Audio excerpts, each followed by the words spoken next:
Hi అండి, good morning. ఈరోజు చిన్న రెసిపీ అండి, స్నాక్ ఐటము బియ్యపిండితో చేస్తారు. బియ్యపిండి చెక్కలు, మెత్తని చెక్కలు అంటారు. దీనికి కావాల్సిన పదార్థాలు బియ్యపిండి, జీలకర్ర, కారం, నానబెట్టిన పెసరపప్పు, ఉప్పు, నూనె, క్యారెట్, ఆనియన్, కరివేపాకు అండ్ పచ్చిమిర్చి. ఆనియన్, పచ్చిమిర్చి, కరివేపాకు కట్ చేసుకోవాలండి. క్యారెట్ మాత్రం తురుముకోవాలి ఇలాగన్నమాట. చూసారు కదా, క్యారెట్ తురుముకోవాలి. వీటన్నిటిని చాక్ చేసి పక్కన పెట్టుకోవాలి. పిండి కలుపుకోవటానికి గోరువెచ్చటి నీళ్ళు రెడీ చేసుకొని పెట్టుకోవాలండి. సాఫ్ట్గా వస్తాయి వెచ్చటి నీళ్ళతో కలుపుకుంటే. మరీ వేడి కాదు, గోరువెచ్చని చాలు. చల్లటి నీళ్ళతో కలుపుకున్న దానికంటే గోరువెచ్చని నీళ్ళతో కలుపుకున్న పిండి చాలా బాగుంటుంది. చూసారు కదా, ఇలా జీలకర్ర, కారం, అంటే ఎక్కువ కారం తినేవాళ్ళు ఎక్కువ, లేకపోతే కొద్దిగా లైట్గా కారం, రుచికి సరిపడా ఉప్పు, నానబెట్టుకున్న పెసరపప్పు. ఈ పెసరపప్పు ప్లేస్లో పచ్చినపప్పు కూడా నానబెట్టుకొని వేసుకోవచ్చండి. అది ఆప్షనల్, ఎవరికి ఇష్టమైనది వాళ్ళు కలుపుకోండి. ఇప్పుడండి కొంచెం నూనె వేసి బాగా స్మాష్ చేస్తూ ముక్కలన్నిటికీ ఉప్పు కారం పట్టేటట్టు కొంచెం గట్టిగా కలపాలి. ఇవండి ఒక రోజు మాత్రం నిలవ ఉంటాయండి. బయట విడిగా పెట్టినా పర్లేదు, ఫ్రిడ్జ్లో అలా ఏం పెట్టవసరం లేదు. బయట నార్మల్గా బౌల్లో పెట్టి మూత పెట్టుకున్నా చాలు. ఒక రోజు అయితే స్టాక్ ఉంటాయి, ఎక్కువ రోజులు ఉండవు. 2 కప్పులు బియ్యం పిండి యాడ్ చేసుకోవాలండి. ఫస్ట్ 1 కప్పు వేసుకొని బాగా కలుపుకోవాలి.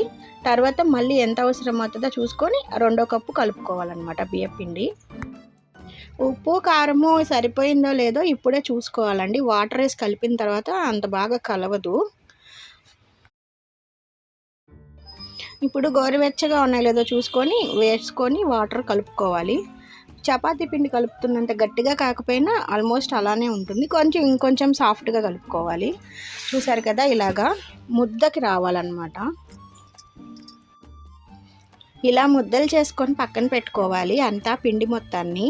మనకి ఇష్టం వచ్చినంత సైజు, మరీ పెద్దవి కాదు మరీ చిన్నవి కాదు, మీడియంగా.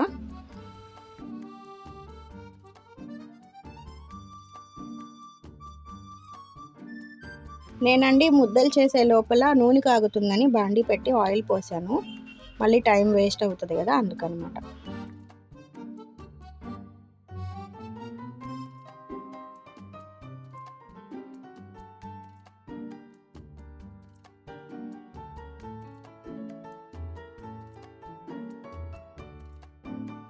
చూసారు కదా, ముద్దలన్నీ చేసేసాను. ఇలాగా ఒక వేస్ట్ది శారీ కవర్స్ ఉంటాయి కదా, దాన్ని నేను దాచిపెట్టుకుంటాను. ఆ కవర్కి ఆయిల్ అప్లై చేసుకోవాలి ఫస్ట్. ఇలా ఒక 6 ముద్దలు పెట్టుకొని దానిపైన అదే లేయర్ వచ్చేటట్టుగా ఫోల్డ్ చేసుకుంటే ఇంకొక లేయర్తో పని లేకుండా ఉంటుంది.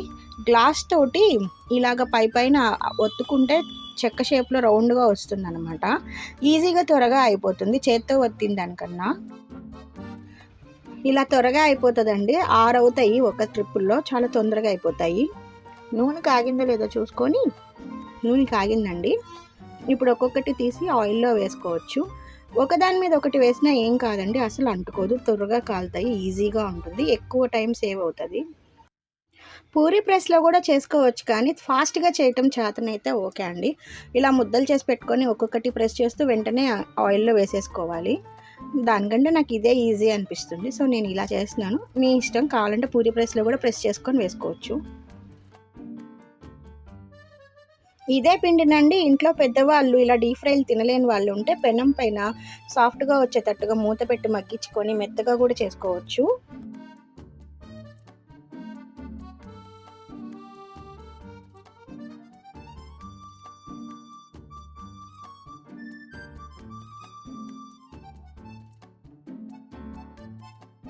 కొంచెం వేగిన తర్వాత రివర్స్ తిప్పుకోవాలి. అన్నీ ఒకవైపే కాలుతూ ఉంటాయి. రెండో వైపు కూడా తిప్పుకుంటూ వేగించుకోవాలి. 2 వైపులా సమానంగా రెడ్డిష్ వచ్చేటట్టు గోల్డెన్ బ్రౌన్ కలర్ రావాలి.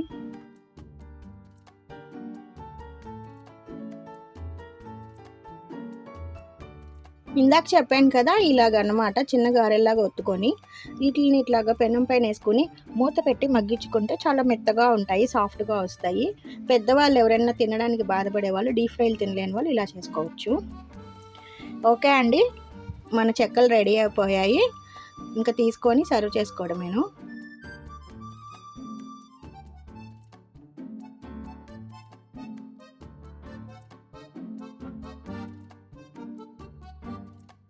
బయట తినే ఆయిల్ ఫుడ్ కంటే ఆయిల్ ఫుడ్ అన్నప్పుడు మనం ఇంట్లో చేసుకుంటేనే మంచిదండి. ఎందుకంటే వాళ్ళు ఒక ఆయిల్ని మరిగించి పదే పదే మరిగించి చేస్తారు. దానివల్ల హెల్త్కి మంచిది కాదు. డీప్ ఫ్రై అన్నప్పుడు మనం ఇంట్లో చేసుకుంటేనే మంచిది. అంతే అండి, tasty healthy recipe snack item ready. మీరు కూడా చేసుకొని టేస్ట్ ఎలా ఉందో కామెంట్ చేయండి. చూసారు కదా, ఇందాక పెనం పైన వేసాను కదా, అవన్నమాట చాలా సాఫ్ట్గా వచ్చాయి. చూసారా? మీరు కూడా చేసుకొని టేస్ట్ చూసి ఎలా ఉందో కామెంట్ చేయండి. Thank you for watching. Please subscribe.